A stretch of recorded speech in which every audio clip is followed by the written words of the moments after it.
Assalamu alaikum warahmatullahi wabarakatuh. Audio mahususi kwa ajili ya nguvu za kiume, jembe mixing. Tuko na Profesa Mashiko, Daktari. Profesa Mashiko. Au jina lingine wafahamu nani kwa jina lingine? Profesa Chagile. Chagile, mtu mbaya Zidengela na Al-Akhi Juma Matajiri. Wafahamu nani na wewe? Mwalimu Vivunde. Sasa audio sije kawa ndefu, tukatosha watu katika pointi. Tuanze kipengele namba 1 ni nguvu za kiume. Tutaanzia na Profesa Mashiko. Ana define nini maana ya upungufu wa nguvu za kiume? Upungufu wa nguvu za kiume unaelewaje ustaz? Profesa Mashiko. Mimi kwanza nashukuru ndio kunipa nafasi ya kuweza kutoa yale machache nilikuwa nayo. Pia kuweza kutoa elimu ndio kwa watu, kwa wale ambao wasifahamu kuhusiana na nguvu za kiume. Kwa definition au kwa maelezo kwa ufupi kuhusiana na nguvu za kiume ni ile hali ya mwanaume kutoweza kumfikisha mwanamke kileleni au kutoweza kumfikisha mkewe kileleni. Hilo ndio laitwa tatizo la upungufu wa nguvu za kiume, au unaweza kusema ni ile hali ya mwanaume kutoweza kumudu tendo la ndoa. Hiyo ndio definition kwa ufupi ya upungufu wa nguvu za kiume. Kwa kama mimi na nguvu za kiume fresh, mume wangu anasimama vizuri, kapiga goli 2, goli 3, mke wangu aliziki, kwa mimi na upungufu wa nguvu za kiume. Wewe una upungufu, unawezekana una upungufu wa nguvu za kiume au unawezekana ukawa nguvu za kiume. Kwa hiyo inategemeana na mazingira jinsi yanavyokuwa. Ndio. Je, Vivunde, upungufu wa nguvu za kiume ni nini? Una define nini? Assalamu alaikum warahmatullahi wabarakatuh. Napenda tena kuwasalimia ndugu zangu, jamaa na marafiki. Juu ya zoezi zima au nakazia kuhusu upungufu wa nguvu za kiume. Kwa maelezo mafupi tu kwamba hili ni tatizo ambalo linakumba watu wengi, lakini kwa definition ni tatizo au ni kitu ambacho kinampelekea mwanaume kushindwa kuhimili tendo la ndoa ipasavyo. Ima kumfikisha mkewe au kumaliza haja zake zote kwa ujumla, ndio, na kumfanya mwanamke aweze kuridhika, ndio, kama inavyotakiwa. Ndio. Kwa kitendo cha mwanaume kuto kukidhi au kumaliza haja zake na kumfikisha mwanamke kileleni, hilo ndo linakuwa ni tatizo la mwanaume kuwa na upungufu wa nguvu za kiume. Kweli? Sahihi kabisa. Tunataka kufanyaje? Mwanaume kuto kuweza kumridhisha mwanamke, ima kumfikisha kileleni wakati wa tendo la ndoa. Naam. Lakini nasikia mwanamke anaweza kujifikisha kileleni mwenyewe kwa kujichezea. Inategemeana. Mwanamke anaweza kujifikisha kileleni kwa kujichezea, mwanamke mwenyewe, lakini tunazungumzia mwanaume kupungua nguvu za kiume. Kwa kama unakuwa na uwezo au huna uwezo wa kumfikisha mwanamke kileleni wakati wa tendo la ndoa. Kwa hiyo Chagile, tuseme ya kwamba mwanaume yote mwenye nguvu za kiume ana uwezo wa kumfikisha mwanamke kileleni. Ndio, tunaweza kusema hivyo kwamba mwanaume yote mwenye nguvu za kiume ana uwezo wa kumfikisha mwanamke kileleni, lakini inategemea pia, sababu pia wanawake wanakuwa na matatizo mengi. Ndio. Wanawake wanakuwa na matatizo mengi. Mwanamke anaweza kuwa na chango la uzazi, umeona. Mwanamke anakuwa hana hisia za kuweza kufika kileleni mapema. Kwa hiyo inategemea, mwanaume anaweza kuwa na uwezo wa nguvu za kiume, lakini mwanamke akawa yani zile hisia zake za kuweza kumfikisha kileleni mapema zinakuwa hazipo kutokana na maradhi tofauti kama hormone imbalance, chango la uzazi na mambo mengine ambayo yanaweza kuchangia. Basi ndio vizuri. Sasa tuende katika dalili bwana. Sasa dalili gani ambazo zitakubainishia kwamba wewe kama wewe unatusikiliza una upungufu wa nguvu za kiume? Tutaanza na Ustaz Chagile, tutajie kwa dalili namba 1. Ni dalili gani ambayo inabainisha? Kwa upande wa dalili zipo nyingi ambazo wana sayansi wamezitaja.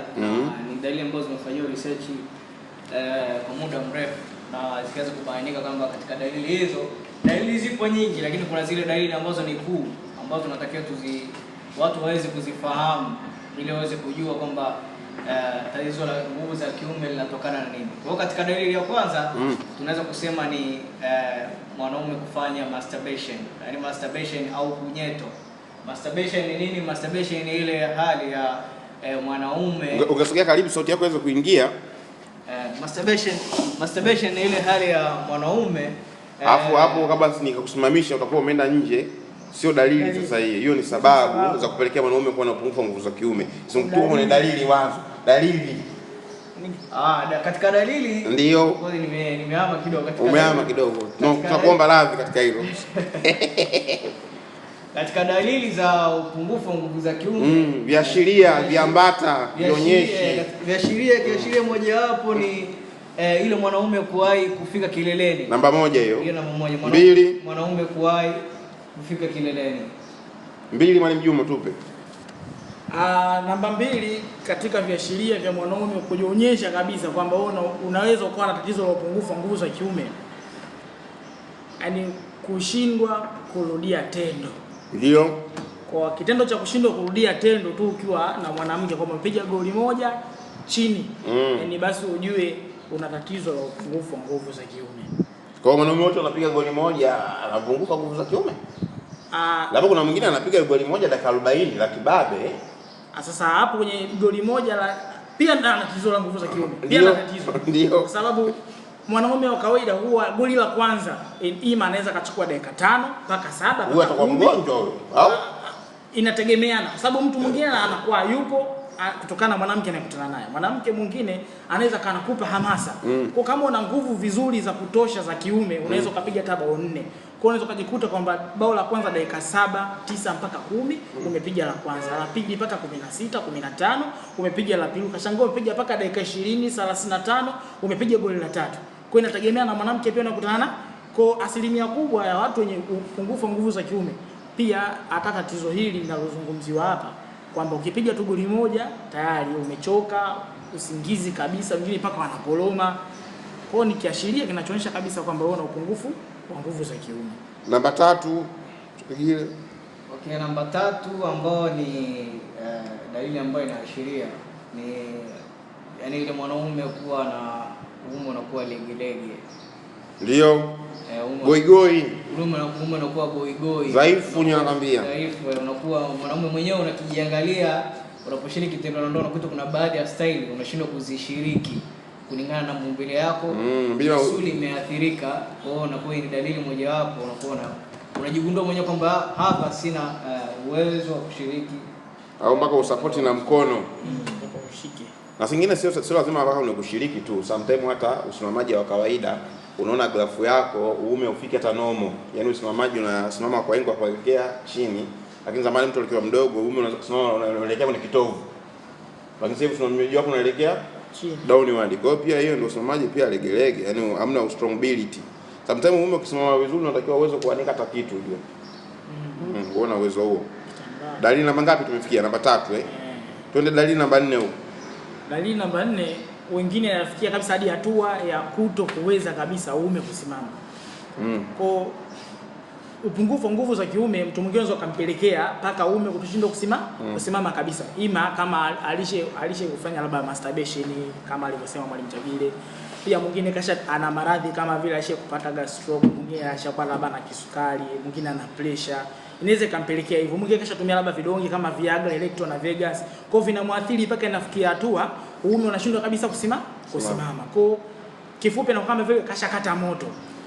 Kama alivyosema hiyo dalili ziko nyingi, yani dalili ziko nyingi almost, lakini ziko very common kama 10, lakini tunaweza kuzilist kwa pamoja ili kufanya audio kwa fupi na watu waweze kuelewa zaidi, ambao tukiambatanisha nitakuwa nazitaja tu hapa nikizilist, alafu kama mtu ana neno la kuongezea anaweza kaongezea.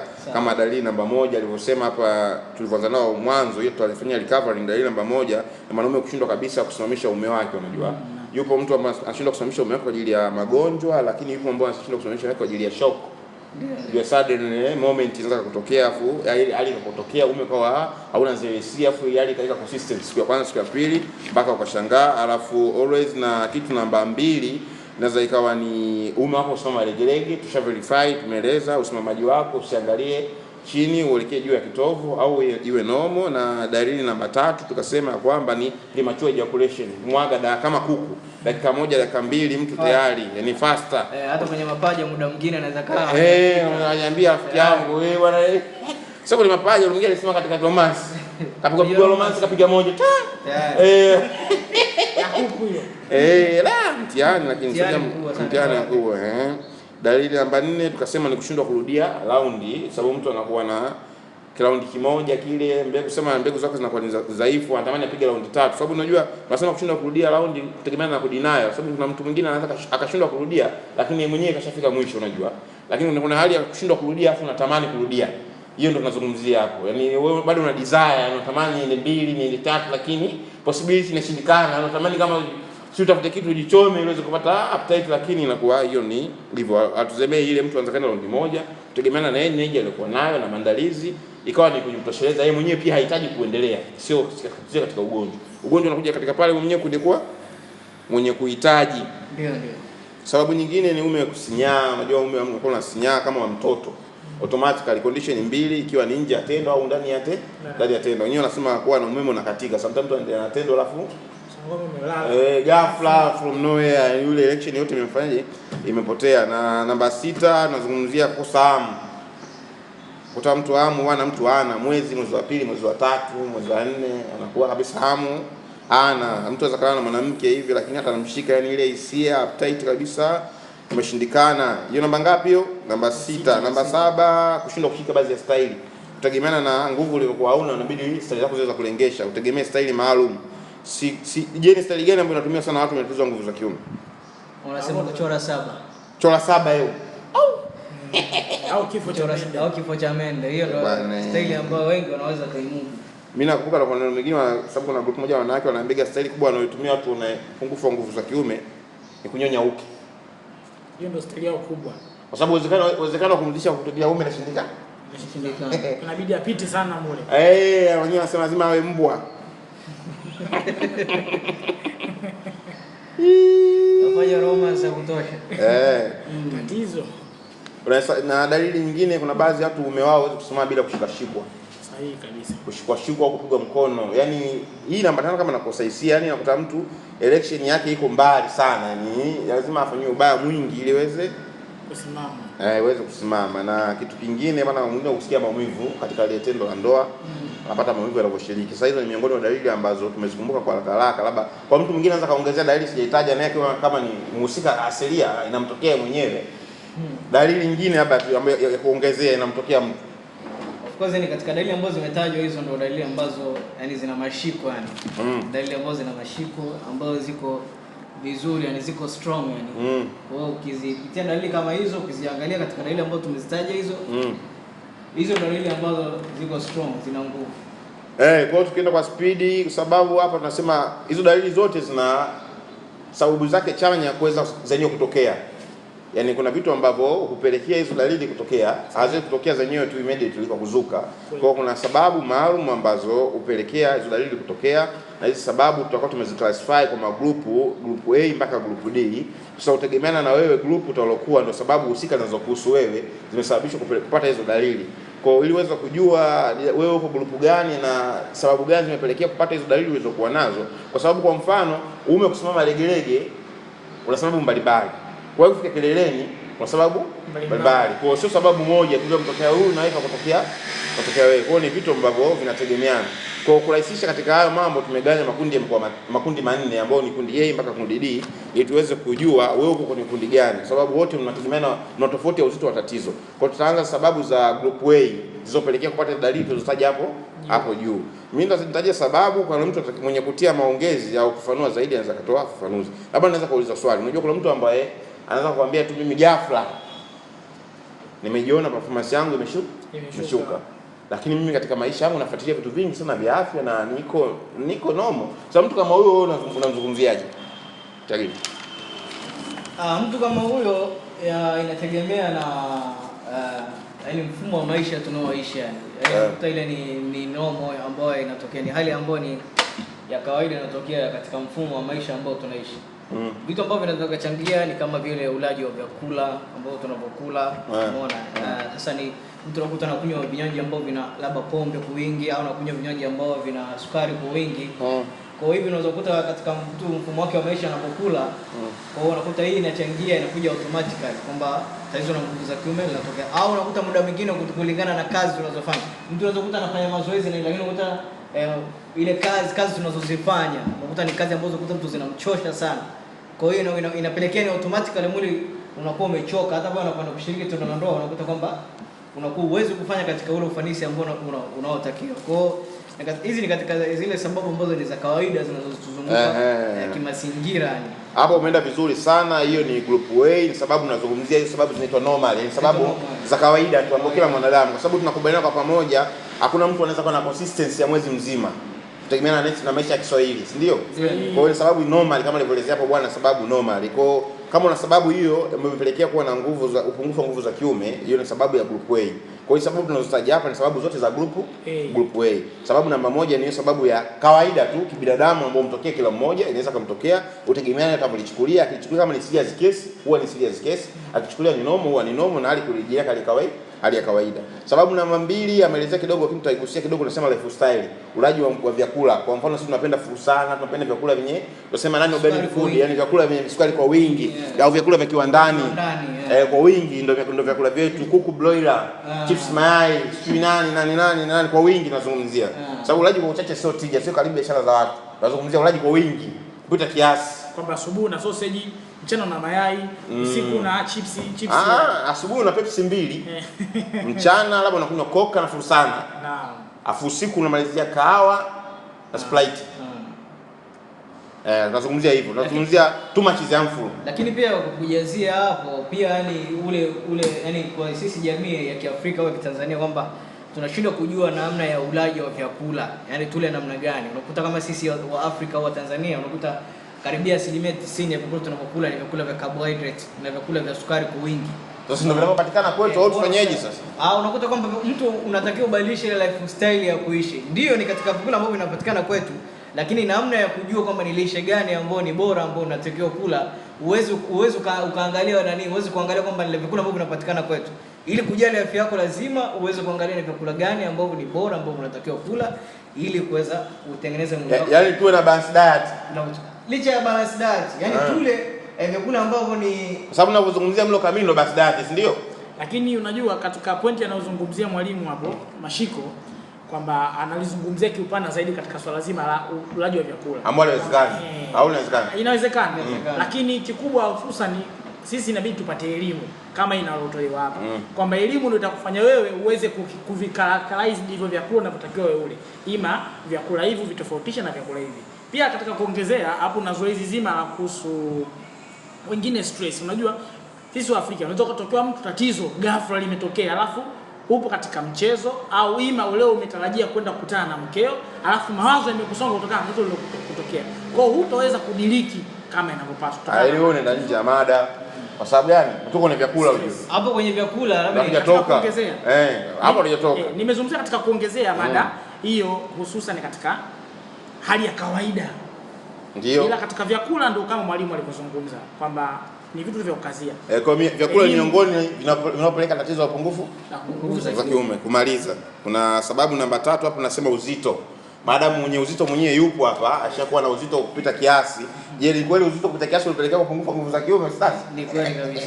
Unapelekea vipi uzito kupita kiasi upungufu wa nguvu za kiume? Yaani uzito inakuwepo kwamba ni, unajua kila mtu anatakiwa ajue kwamba BMI, yani body mass index, yani ile uzito wako halisi ambao unatakiwa kuwa nao kama mwanadamu kulingana na umri wako, kulingana na urefu wako.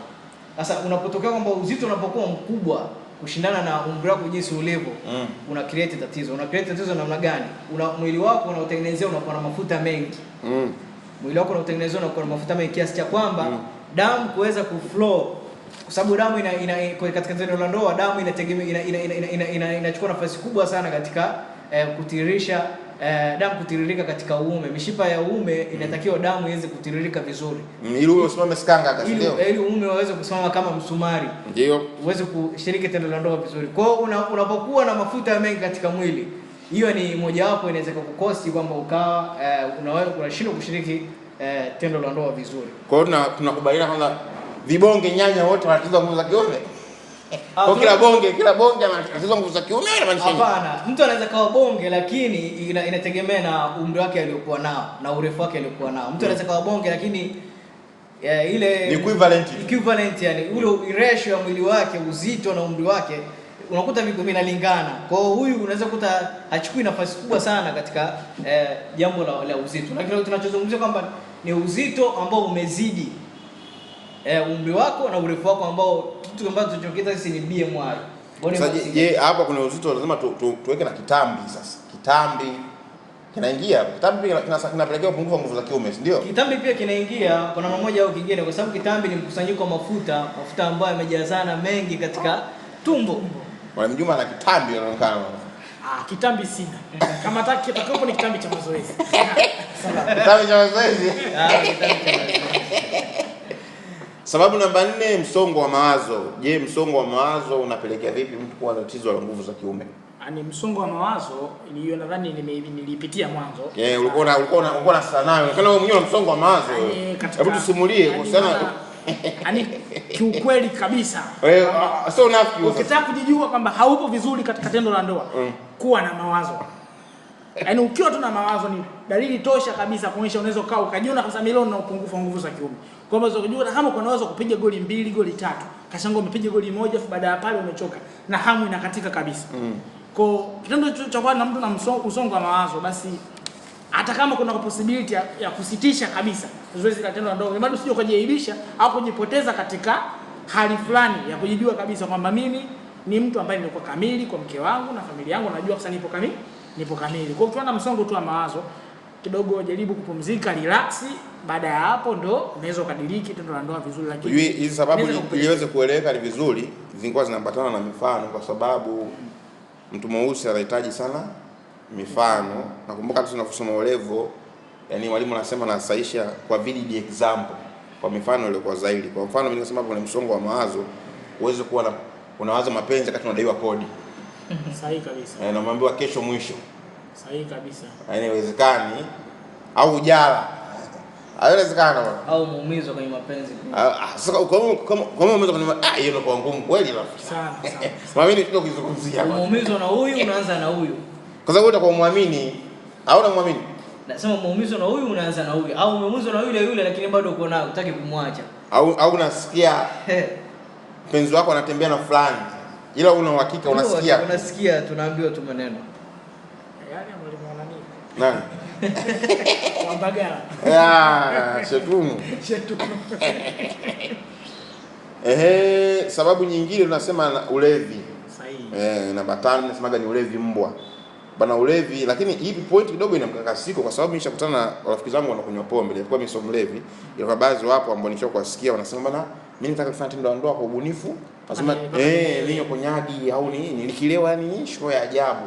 Lakini hapa tunasema sababu ya upungufu wa nguvu za kiume pia ni ulevi. Nani anaweza kaeleza vizuri hiyo mechanism baina ya kuongezeka kwa nguvu za kiume kwa kutumia kilevi na upungufu wa nguvu za kiume kwa kutumia kilevi? Yaani katika zoezi zima au katika hii mada ya ulevi na upungufu wa nguvu za kiume huwa inategemeana. Sawa. Kwamba ulevi mbwa. Kwanza kauli ndio kusema ulevi mbwa. Itakupelekea kabisa kwamba wewe kutokuweza kabisa kushiriki tendo la ndoa ipasavyo. Kwa sababu huwezi ukawa umelewa chakali alafu ukashiriki tendo la ndoa kama inavyotakiwa. Yaani hiyo ni pointi ya kwanza. Ila kama Dr. Mashiko atakuwa na pointi ya kuongezea juu ya swala hilo. Kuna ulevi bwana, unazungumziaje ulevi? Hauna lolote? Of course katika ulevi hatuseme tu ulevi. Hatuseme tu ulevi. Ulevi wote. Ulevi ni ulevi tu. Ulevi wote. Kwa sababu yani tunapozungumzia yeye 100 200 ni mlevi tu. Ni ulevi. Tunachozungumzia hapo kwamba una bia ya afya, tuna bia ya afya. Unapokunywa pombe ni unaongeza sumu mwilini. Unaongeza sumu mwilini. Kwa kama unaongeza sumu mwilini na pombe, kama pombe inaleta athari. Na unaweza ukanatumia pombe na ukawa unashiriki tendo la ndoa vizuri. Kwa sasa hivi unaweza usione effect zake. Yaani effect unaweza kuja kuziona baadaye. Kwa kulingana na nini? Kutokana na unaingiza sumu mwilini. Kwa ni ulevi kama ulevi ni ile hali wewe unakunywa, lakini unakunywa kitu ambacho kinaenda kudhuru mwili wako. Nasikia kuna mtu mmoja aliniambia sukari iliyopo kwenye pombe ni nyingi kuliko kwenye soda. Sahihi kabisa. Ni kweli kabisa. Mimi sina nasikia soda na sukari, pombe na sukari. Sahihi kabisa. Katika research ambazo zimefanyika na zimeleta majibu mazuri zaidi kwamba vyakula vya sukari na vyakula vya wanga ndio vyakula ambavyo vinaleta madhara makubwa katika mwili wa binadamu. Kwa mtu ambaye anayetumia vyakula kwa wingi vya sukari kama pombe. Pombe ina sukari kwa wingi sana. Maana ina ngano mule. Shairi. Kwa hiyo inapelekea ni kwamba ushote ni sukari. Kwa hiyo sukari ile inapelekea inakuletea madhara makubwa sana. Na kama uamini Sukari pia inachangia kuongeza uzito kwa wepesi sana. Sukari inapelekea kuongeza uzito, pressure na kuleta matatizo mengine katika mwili wa binadamu. Hapo kule pombe na kwa kipindi nasoma mimi unasuka kuna ulevi. Hii kitu chochote kwanza kinachomfanya mtu kwa normal condition, wakati kinampa ujasiri unajua. Kama sana kama bangi, nini, mtu mwingine anataka kusema kupiga bangi mimi napiga 3 4 5. Kwa sababu mwili unapokuwa normal condition una confidence. Unajua sometimes mtu akawa na upungufu wa nguvu za kiume kwa sababu ya fear, uoga kuendea lile tendo. Lakini hapo mtu anakunywa pombe, kwanza una confidence anaipata ya ziada. Kama watu wengine wanatumia kutumia pombe kuongea Kiingereza. Alafu na kitu kingine, kuna pombe by nature ni kali. Kama kijani, kama whisky. Ni pombe ambazo ni kali, ambapo ukikunywa zile pombe na kama kahawa, zinasababisha flotation ya damu kwenda mbio. Kwa flotation ya damu inapokuwa kubwa, mtu anakuwa na power ya nguvu. Sasa hiyo kitu ambacho kinapelekea baadaye kisaikolojia anakuwa ni tegemezi la pombe. Kwa akikosa pombe sasa anakuja katika point. Ukikosa pombe tena unakuwa unakuwa kushiriki. Unakuwa mimi hivyo bila kabisa. Mimi hata katika wagonjwa wangu ambao wanaojana nao, wateja wangu mbalimbali wananiambia bwana, kimtajia point ya ulevi na nakwambia bwana, mimi nikinywa pombe najisikia ni vizuri sana katika tendo ndoa. Kwa sababu hizo ni kama booster. Kama booster. Hizo ni kama booster. Lakini madhara ni baadaye tutakuja kuyaona. Au sema kahawa, unasema mimi bana nipiga kahawa fresh sababu kahawa ina pandisha nini? Pressure. Pressure yake imeshuka, mpige kahawa uone inapanda. Sababu namba 6 ni sigara. Sigara hatuwezi kuifanyia sana kwa sababu ina mechanism ya nicotine kiundani, kiurefu. Sigara kama inavyokuwa kwa asili mapafu, nafikiri ukifumwa upumuaji. Kwa kifupi ukiweza kiutaalamu sana mtu mwenye utaalamu wa kuelewa. Lakini madhara ya sigara nafahamu. Ndio. Ni onyo hatari kwa afya yako. Ishabainisha hiyo afya yako pamoja na nguvu za kiume imo ndani yake. Hapo kuongezeka katika sigara inashangaza sana kwa sisi ambao ni wa Afrika wa Tanzania. Inashangaza sana, ni jambo ambalo mtu anaweza kusema ni mtu ambaye mtu huna akili au vipi. Kwenye katika sigara umeandikiwa kabisa onyo, hii ni hatari kwa afya yako. Umeandikiwa kabisa pale kwenye utambulizi wako. Sasa wote wanajua kusoma au? Wote wanajua kusoma watu. Una hakika Watanzania wote wanajua kusoma? Wengi wao wanajua kusoma. Lakini unavuta sigara, sasa ni jambo pole la kushangaza. Yaani kitu mambo kinaleta athari katika mwili wako na bado unaendelea kukitumia. Labda tunafanya research mpaka tugundue kitu bwana. Hapa cha kugundua kitu zaidi tu ya kuangamiza maelfu ya watu. Bwana, sigara ni kitu ambacho hakifai na hakina manufaa kwa mtu. Hakina manufaa kwa mtu. Unapoteza mali. Hamna faida yoyote. Bwana, mimi kwa kifupi bwana nisiwe mnafiki, nisema sigara mara nyingi inaingiza kwenye kipengele cha madawa ya kulevya. Sahihi kabisa. Imeingia. Yaani ni kweli kabisa. Kama hujawahi kuvuta sigara, kabisa, siku hiyo chukua sigara uvute. Alafu utaona sigara jinsi inavyofanya kazi. Kwa hivyo utajua ni ulevi au sio ulevi. Profesa, hivi katika zoezi hapo katika swala zima la kuhusu ulevi, je, wale wanaovuta shisha tunaweka katika kundi gani? Nafikiri tutakuja sababu tunakuja tunadondoka tuko namba 7 sasa hivi. Tutaweza tukawagusa. Tuje namba 7 tunasema sababu nyingine ni hormone imbalance. Masababu ya hormone imbalance tunazungumzia testosterone. Labda masala ni pia inashabiana na point namba 2 ya vyakula. Huenda mtu anakula vyakula ambavyo havisupport uzalishaji wa testosterone. Kwa hiyo tukisema testosterone, kuna watu wengine darasa pili waweza kuelewa, tutumie tu mbegu.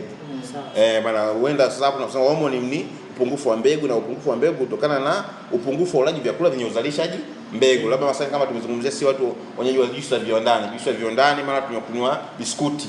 Kwa biskuti mara tumekula hiki. Kwa possibility ya mbegu kuzalishwa inakuwa ni ndogo, sababu vyakula tunavyokula si vyenye kuzalisha nini? Mbegu za kiume. Namba 8 tunakuja ndio point kwa kuzungumzia wewe, madawa ya kulevya.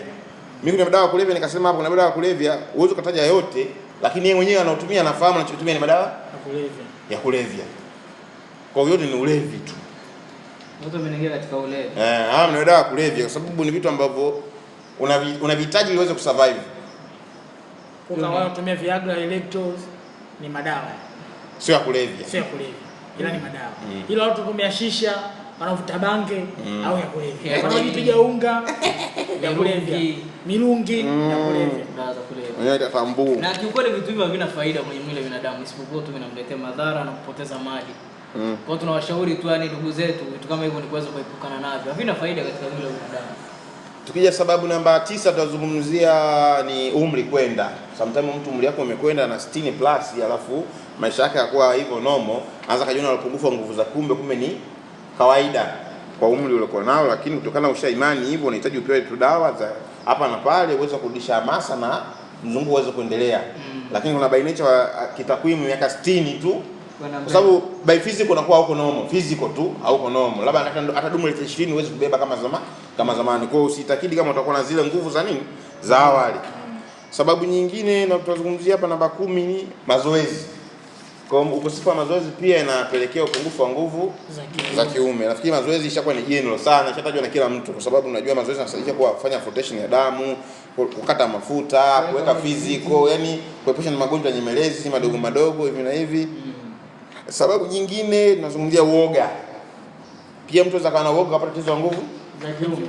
Uoga au uoga amkubali nao. Mwalimu hapo katika uoga hebu kutuelezea kidogo kwenye uoga. Yaani uoga na maisha ya kwamba mtu ndio first time. Atanionaje, atanichukuliaje? Yaani tayari unakuwa na pressure ile. Kwa akifika mtu kama alivyosema mwanzo hata kwenye mapaji au katika check itakuwa. Yaani itakuwa sababu unakuwa tayari una over expectation, kuna matarajio.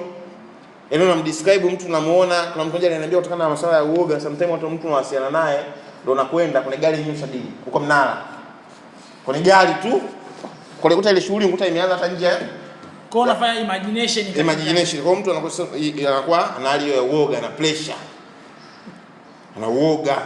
Leo nitashinda. Labda kuna kanuni moja ya kijumla watu wanasemaga kwa mtu wote first time anaposhika tendo la ndoa akwaye kutumia muda mrefu. Ndio uoga wenyewe huo. Sasa kuna mtu mwingine akafanya hivyo kwa mara ya kwanza ikamtokea, siku ya pili pia akapata mashaka ikamtokea, na siku ya tatu akaona ni tatizo.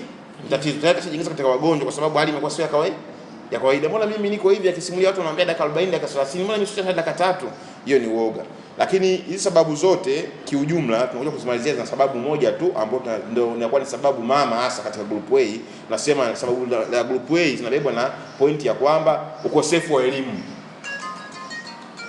Kwa sababu zote hizi zimeambatana na kipengele kimoja cha ukosefu wa nini?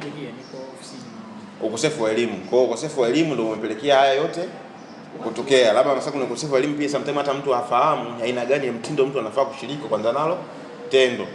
Au sometimes ana ufahamu kwamba sometimes kibinadamu hutokea mtu kuwa na performance mbaya. Mtu akachukulia performance nini? Ni ugonjwa. Kwa nafikiri hizo tulizimaliza sababu za group A, na mtu mwenye sababu hizo za group A gharama yake ya matibabu itakuwa ni 1,120,000 na itakuwa ni dozi ya siku 7 plus. Siku 7 au zaidi ya siku 7, lakini si zaidi ya siku 14.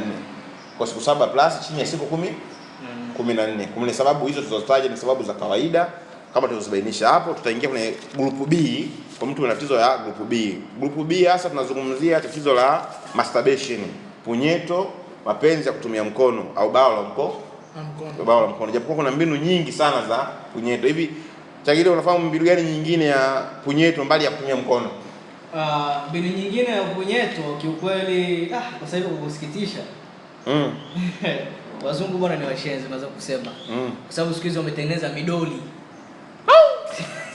Siku hizo wametengeneza midoli. Yaani midoli na asili ya uke au midoli? Midoli na asili ya uke shekhe. Sawa. Mwanamke na lubricant kabisa. Usikubaliane na hilo. Midoli una ulimbo ndani. Katika kitu ambacho sija kuanza kusikia ndio hichi hiyo. Sikizo wazungu wametengeneza midoli. Mimi niko nafahamu midoli ile ya kiume, mashine zimetengenezwa za kiume. Sasa kuna midoli ya kike imetengenezwa mwalimu. Ana mapaja, ana miguu, ana maziwa, ana nywele, ana kichwa. Au unaweza kulinunua tu lile makalio basi. Kwa sababu hiyo madomo zake wahangaiki. Hawangaiki. Ani shughuli yao ndio shishia. Kwa anakuwa na mwili wake ndani anarudi tu. Nao ni mtihani sana. Kifupi alipiki wala alijui kumsemesha. Wa kelele alipa. Yeye jasho tunamtoka tu. Mtihani sana. Bwana, katika kitu ambacho tukiwaza ni hicho. Mimi nakumbuka sababu ni wanaifahamu mimi, kuna watu walikuwa wanachukua nzi. Wanawakamata nzi wanatia kwenye mfuko hapo wanafunga kwenye mashine. Sasa wale nzi wanavuruka wanakuwa wanapiga kichwa cha uume kile wanakuwa wanasisimka mpaka mtu anapiga goli. Hiyo sio. Hata mimi nimesikia kwako mwalimu. Hiyo mbona ipo sana, nzi wachukue wewe jaribu utaona. Nzi wakamate nzi 5 nzi 6 watie kwenye mfuko afu tukole wafunge kule mashine hapa. Sasa nzi wanapokuruka ile Wanakupoteza kwa kimo. Kwa maana sababu group B inazungumzia sasa watu wenye tatizo la nguvu za kiume kutokana na tatizo la masturbation, na tatizo sasa tunazungumzia tatizo la kujichua au mapenzi ya kutumia mkono au kujilizisha pasi na mwanamke. So mtu anaweza kaangalia X mno, hata pia tuwaingize hata watu watazama X. Tanzania wewe group B, mimi naona. Pornography. So eti tukaangalia picha za uchi. Picha za uchi. Kama hivi jinsi so hivyo ukifungua tu huko unakutana picha za uchi. Pia zile zinaathiri. Tena pia zinaathiri kisaikolojia pia. Kwa sababu unajilazimisha kuwa wao ambao kitu kitawezekana. Tuwezekana. Sometimes zile scene zinaungwa, zinakatwa tena. Unaona mtu baada ya dakika 50 unasema kumbe watoto wa nguvu za kiume, mtu mmoja atakupiga dakika 50 au dakika ngapi? Hebu mwalimu, tunaomba yaani kwa ufupi kuhusiana madhara masturbation. Madhara masturbation ni mengi sana. Kwa ufupi bwana, kuhusiana na madhara masturbation, kwanza tutumie mifano ambayo kama nilisema mwanzo, tusianze kusema kuna neuron, kuna nerves, kuna nani, watu wanaweza kufikiri pia hao ni watu. Kwa hiyo masuala ya masturbation kwanza yanalemaza misuli. Misuli inakuwa yenye kusinya, legelege. Kwa misuli inakuwa haina uwezo wa kustahimili usimamaji. Tunazungumzia tuseme kama tu ni mabomba yalikuwa yanakanyagwa na gari. Sasa hivi ile gari ilishapita, tunataka tufungulie maji, je, atakuwa anaweza kupitisha maji kwa kiwango kile cha awali kabla ya kukanyagwa? Ndio mfano kama huo masturbation. Na jambo lingine, masturbation bwana inasaidia kwa kufika kileleni. Iko kitu ambacho kinakuwa ni constant katika mwanadamu, amekasha kizoea. Watu wakija kuoa tena masturbation, ile hali ushaitengeneza na ishazoeleka. Kweli kabisa. Afu pia masturbation inapelekea mtu kuwa na uume sugu. Yaani ngozi ile kwa sababu umeshaiburuza shika. Buruza. Kwa ni ngozi ambayo ndani na sehemu ya asili ya mwanamke. Sahihi kabisa. Kwa ni kitu ambacho sababu sehemu ya asili ya mwanamke inabidi ndani na kitu laini, kwa sababu unasema kichwa cha uume kinakufanana na ulimi. Jinsi kilivyokuwa test. Sasa kinapokuwa kina ukakasi, kinakuwa kina gamba gumu, kwa unapokutana na ngozi ya kike ile ya ukeni, inakuwa una reaction ya shot, mtu anapigwa. Ndio maana mtu akiweka tu kichwa kama kababuliwa. Imo. Kweli mwalimu. Kwa lazima ile ngozi yake imekikepsi na iwe laini sawa sawa na ile hali ya mwanamke. Hiyo hapo. Kwa pia na kama alivyosema ustazi hapa, kisaikolojia. Unaathirika kisaikolojia. Sana. Alafu point nyingine wana mbali ya hizi za nguvu za kiume, mtu anapiga masturbation kumbukumbu wana kabisa. Kumbukumbu kabisa. Unaweza kufikiria hata mbali na kwamba. Alafu pia ni muoga wanawake. Hawezi kutongoza. Yeye atafuta picha tu. Utamaliza. Na madhara makubwa mengine ni uume unakuwa mdogo. Kika kabisa. Unakuwa mfupi. Uume na nywele unakuwa mdogo. Kidogo. Unakuta mtu alikuwa na maumbile makubwa, lakini kutokana na kupiga masturbation, uume unarudi ndani unakuwa mdogo. Sababu ya masturbation. Na kwa sababu nyingine nilisoma na kitabu wiki moja, nikasema ujamaa labda alikuwa ameandika kile kuatisha watu. Anasema upigaji wa masturbation na upunyeto unaleta mikosi na nuksi. Anasema mtu anapiga masturbation mara nyingi akitongoza kubaliwi. Sasa nikasema labda ni kisaikolojia, watu wasomaji waogope, lakini huenda kweli, kwa sababu mtu mwanamke atatongoza vipi wakati una uwezo kujizisha. Na mara nyingi sababu nina sababu yangu mmoja nilikuwa nazungumza naye juzi, yeye ana miaka 50, mtoto wake kwanza ana miaka 6. Nikamuuliza bwana vipi, akasema mimi niko naona sana aibu nipiga sana master muda mwingi. Kaja kuoa muda mwishoni, yani watu afanywa therapy na daktari akashauriwa sana, akamwambia bwana usiogope oa. Kwa hivyo kipindi unapiga masturbation mpaka unafika kipindi unaogopa mwanamke na unataka kuoa. Kwa hiyo ni group B nazungumzia sasa tutawasaidia vipi watu waweze kuachana na masturbation ambao wanafanya au wengine waishaanza, tutawasaidia vipi waweze kuachana na masturbation? Kwenye umri sahihi wa kuoa lazima aoe no out. Lakini japo hapo ambao kuna mshikaji wangu mmoja ananiambia mimi sikufiche. Siwezi kuacha. Yeye anakuambia yeye analizika na masturbation kuliko mke. Anakamata mke wangu akiwepo nikitoka ndani kumpiga viwili kimoja na ingia bafuni apiga kimoja. Ndio matatizo ya kisaikolojia tuzungumza mwanzo. Kwa sababu naamini bado saikolojia ni kitu ambacho anajituni, alitengenezea mwenyewe, nipige wapi, nimwage wapi, kuna saikolojia ya mkono. Alafu kule kule kwa mwanamke akiweka tu, hajajiandaa, hajitayarisha toka. Anazalilika na fezeka. Kwa kwanza ni mtu jambo la kwanza wafanyiwe counseling. Wapewe madhara ya masturbation na jinsi yanavyoharibu maisha yao. Kwanza pia hatujazungumza sababu moja kubwa kabisa ambayo kama ni mbili. Sababu namba moja kabisa ya mwisho ya masturbation, uume uweze kusimama kabisa. Nimefikia hatua hiyo. Na sababu nyingine ambayo nawaambiaga watu, masturbation pia inaleta ushoga. Hatua ya mwisho. Sasa kwa mfano uume usimame kabisa itakuwaje? Kuna mtu mmoja akasema katika mechanism yako uume unapokuwa usimame kabisa, hormones zinahamia. Hormones ziko produce zinakuwa zinashindwa kuja kutoka kule mbele, kwa sababu kugotea nyuma, kwa sehemu ya asili ya nyuma unakuwa unawashwa. Ndio. Kwa lazimika unahitaji upelekewe moto ili uweze kujisikia hali nzuri. Kwa hiyo bwana wapiga masturbation kama unasikiza audio waachane nayo, kwa sababu ushoga huko karibu na au wenyewe tu wafikiri wawaze. Je, nini kinasababisha ushoga? Yaani nini kinapelekea mtu kuwa shoga? Ngaje ndio anasema ni by kuzaliwa, lakini pia mazingira unajeka mbali na Mola wako kimazingira ya kiimani. Mazingira ya kiimani. Kwa ni jambo ambalo pia lamchukiza Mola wako. Kwa ni jambo pia sio zuri kipande wa kiimani. Sababu kama wanatazama porno ama swala kwa karibu na Mola wako unapata wapi? Ni vigumu sana. Basi hiyo ni group B. Kama una sababu hizo za masturbation tulizozitaja hapo na umekuwa ni pornography, yani umekuwa porno addiction, mtazama porno kwa muda mrefu, umekuwa addicted na hiyo, kwa gharama yako hiyo itakuwa ni 1,500, utafute 1,500 kwa matibabu ya siku 14 plus, lakini chini ya siku 21 au siku 20. Kwa hiyo kuanzia siku 14 mpaka siku 20, siku 14 plus kwa unazungumzia hapo. Kwa hiyo kama umepiga sana masturbation, na sababu na wengi washapiga sana masturbation na wamehangaika hawajapona. Wewe unafikiri kwa sababu gani watu wengi wanasema sisi tunatumia dawa nyingi sana masturbation na hatujapona? Sababu gani unafikiri? Yaani sababu ni mara nyingi sana huwa inalengea kwa mtu ambaye kweli ametumia dawa nyingi na hajapona. Kwanza imani, alafu mwingine anakuwa bado hajapata ile elimu deeply ya kuhusu upigaji wa masturbation. Asa mtu anaweza kachukua dawa alafu asitumie effectively, alafu hawa anaweza kutumia dawa huku anaendelea kufanya kile kitendo. Kwa hiyo ni vigumu sana kupona. Ukota sana futa 0 unaandika O. Chagilie point moja hapa kwa kupona watumiaji wa masturbation. Nafikiri ni sababu kubwa ni elimu. Bana, sababu mimi napenda kuimaliziaga hapo kutilia nguvu. Unakuta watumizi wengi yaani watu wengi walopiga masturbation wanauzia dawa za kunywa. Sasa tunawauliza, yaani masturbation umeifanya kwenye uume, nje ya mwili, alafu ukanywe ndani ya mwili. Ukishakunywa hiyo dawa ndio iende kule ndani, alafu wakati huko nje ndio unajimaliza. Kwa make sure ndani dawa ya kunywa sema unywe pia, lakini lazima ufanye matibabu pia nje ya mwili, kwa sababu hasa na damage umefanya nje ya mwili, ndani ya mwili na kwenye ubongo na saikolojia. Vyote vinabidi viwe covered.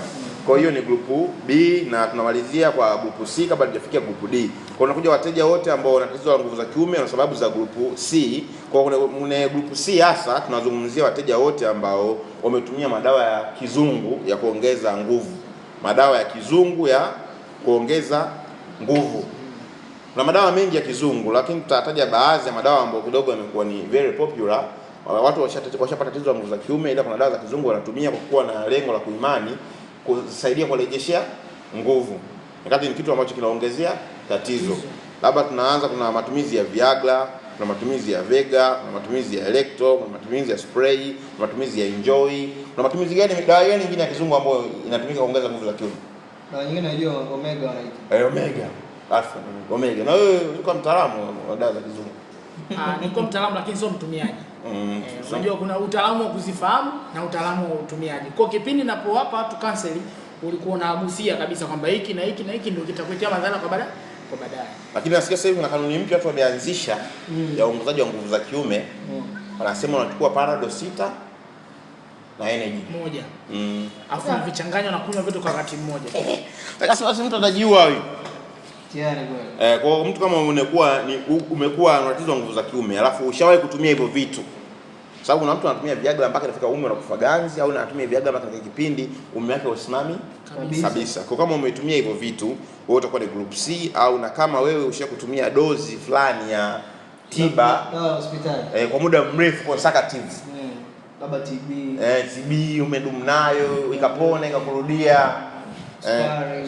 Ulienda hivyo pona ikakurudia. Ni kama umetumia dozi fulani ambayo ni vile consecutive ambayo ilizofisha mwili. Unajua dawa za kizungu kwa muda mrefu zinazofisha mwili. Yaani umekunywa dawa mpaka unanukia dawa. Unanukia dawa. Yaani jasho lako kitoa unatokea dawa. Dawa za kizungu kawaida yake huwa zinaacha side effects. Yaani unapotumia zinakuachia madhara mengi. Zinachukua tatizo lako lakini zinakuachia ugonjwa mwingine. Hapo kama kuchoka kwa figo. Na tunakuja hiyo group C, matibabu ya group C mtu ajiandae kwa pesa shilingi 200,000 ya Tanzania, na matibabu yake atakuwa na consistency ya wiki 3 ambapo sana siku 21. Tukipiana na tatizo lake sio dogo, tatizo lake ni kubwa. Sababu kashatumia dawa kali na zenye nguvu kama hizo Viagra, Vega, ni dawa zote zenye matokeo ya papo hapo. Yaani una meza baada ya muda fulani uko kazini. Zinakusaidia kwa muda huo lakini madhara ni baadaye. Na madhara ni baadaye. Huwezi kuona madhara sasa hivi lakini baadaye unapokosa mipango ndio utakapojua kwamba hizo dawa zinakuwa. Yaani ni sasa na gari unaitembeza bila service. Yaani kweli. Kwa hiyo kija kufa na kinachokugharimu hapo sio kile cha mwanzo kilicho kugharimu. Ila pia ni angalizo. Yaani hizo dawa zote ni booster. Si dawa ambazo zitakaa katika mwili katika tiba endelevu. Hivi Mkongo, Putulu, Kasongo, Munde ndio uingia? Vinaingia. Vinaingia kwa namna moja, kwa sababu kuna kitu umekizungumza hapo kwamba mtu inafikia tu mpaka unakufa ganzi. Kwa hiyo psychologically hutoweza tena kutumia tendo la ndoa bila kutumia hivyo vitu. Kwa hiyo hizo dawa pia zitakufanya uwe na hali fulani psychologically kuharibike. Hata kama utakuwa na nguvu za kiume za kutosha. Hizo za Mkongo mnaweza kuzungumzia kwa namna nyingine kwamba zitaingia kama pale utakapokuwa unatumia frequently, yani mara kwa mara. Yani tegemezi. Lakini hizo dawa ni dawa za asili ambazo pia unaweza, kwa sababu dawa za asili mara nyingi hazina side effect, labda ukizidisha katika matumizi.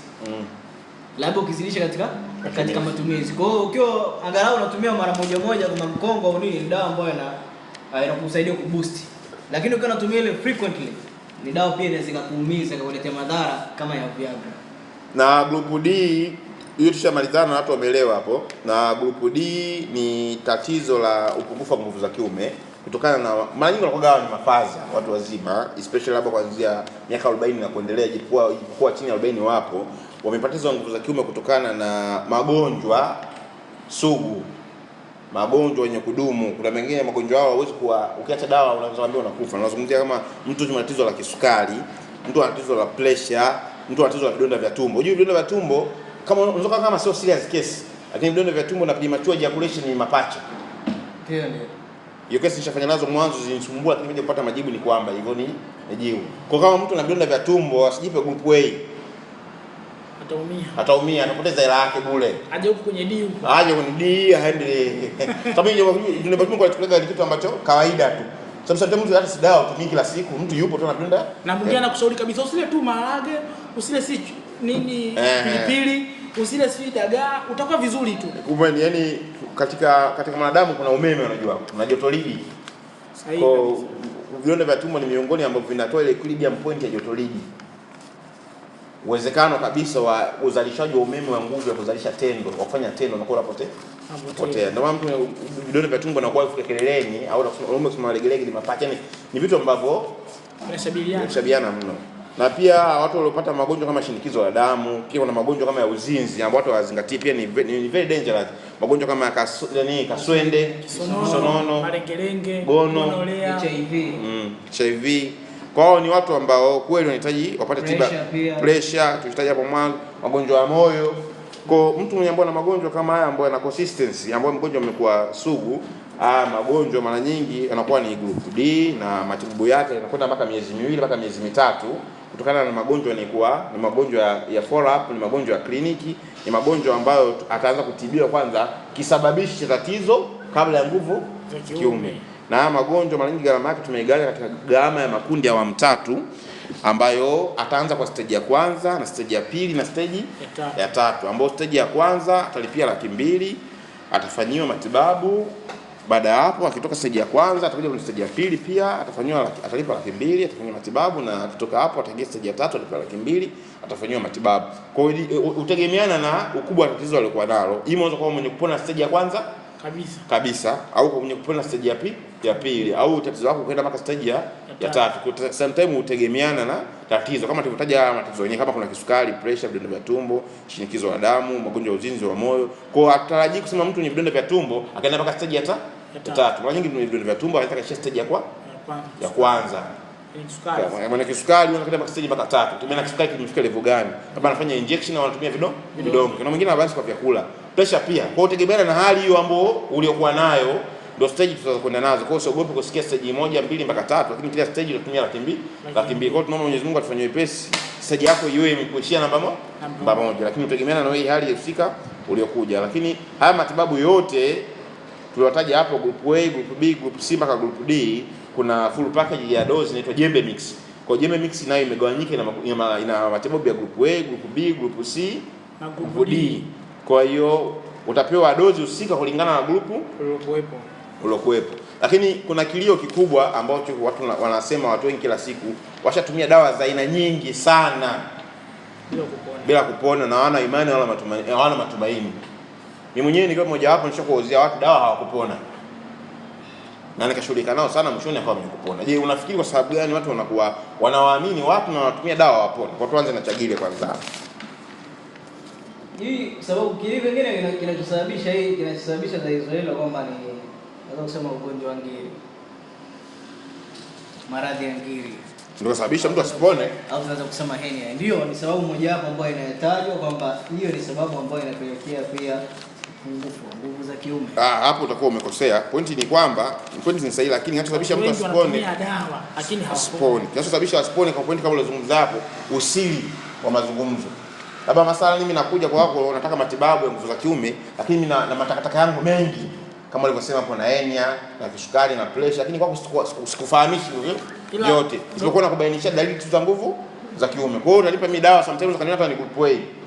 Nitatumia hizo dawa. Kwa mfano mimi mwanzoni nilianza niwapa sana watu dawa, kumbe na kisukari na pressure. Hawasemi, na nakupigia simu sijapona. Mpaka baadaye unamhoji kwani una kisukari na pressure, anakuambia ndio. Daktari, lakini hapa unajua kuna watu wengine, kuna kesi zingine mtu anakutana nazo kwamba mtu anakuambia mimi nimelogwa kimani. Je, au tunawasaidiaje? Hao bwana inabidi wafanye kisomo cha kisheria. Watu walikuwa wanatorokea. Haya, sababu hatukatai kama huo baya huko. Nilishazungumza na audio yangu moja nikasema, sometimes mtu unakuwa ni mzinzi. Demu huyu, mwanamke huyu, mwanamke uko unaharibia watu maisha. Sasa wengine wanakuwa wanaweza sikubali na hiyo hali tabia yako kuharibia watu na kupiga kombola. Wanapigwa kombola. Kila ukienda ngoma ya mki, kila ukienda ngoma ya mki unatumia jembe mix mpaka unakoma, lakini inakuwa hakuna. Lakini pointi nyingine maana swala zima la imani, kuamini katika dawa na kuweza kupona. Kwa sababu watu wanaamini mtu kwa sababu kishasikia dawa ni siku 14, anataka kutumia siku 8 wewe mwenyewe amepona. Sababu jamani dawa sio chumvi, ukaiweka pale pale ikawa yenye kuitika. Inahitaji process ya kuweza kufanya recovery. Kwa mfano kama tulizungumzia tatizo la kushindwa kwa kurudia tendo ni tatizo la upungufu wa mbegu za kiume. Kwa nataka kusema utatumia dawa siku 4 ukapata mbegu za au mbegu ukapata hormone, sio kweli. Ni kitu ambacho lazima kinataka muda, process ifanyike na mbegu zizalishe. Au sometimes wewe mwenyewe unasema nimepiga masturbation miaka 6, miaka 7. Wafu nataka upone tatizo la masturbation kwa siku 7. Je, inawezekana? Jambo lisilowezekana. Kwa hiyo inabidi matibabu haya yanaambatana na subira. Kwa hiyo na uvumilivu, kwa sababu impact huja taratibu na impact yani apart from uvumilivu tu, yani na mazingatio pia yawepo. Kwamba unapotoa pesa yako kwa ajili ya kununua dawa basi inabidi uzingatie kwenye matumizi pia. Ufanye matumizi kama alivyosema hapo kwa kirefu uzingatie. Na kwa maelezo zaidi upatikanaji wa hizo dawa, sisi ofisi yetu tunapatikana Dar es Salaam, Tuangoma. Lakini pia tuna maagenti Mwanza, Tanga, Arusha, wapi sehemu zingine? Kenya, Nairobi, Kenya, Kahama, Mombasa, Burundi, Kahama, Sweden.